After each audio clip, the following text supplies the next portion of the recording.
on behalf of the President and his family, we, with a lot of gratitude, accept your gesture for wishing the President good health. Thank you very much for expressing this spirit of the African people, the spirit of Ubuntu, the spirit of Daramakwo, the spirit of culture, the spirit of unity, and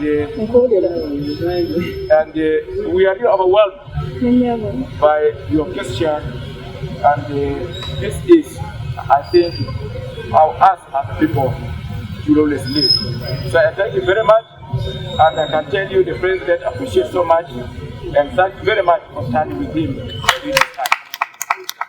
And I can also say the President is well. He's been updating you, like I've been updating you, and he's been firing his tweets from here, and I think he's in good spirit, and we hope that in a few days he will be out of his isolation.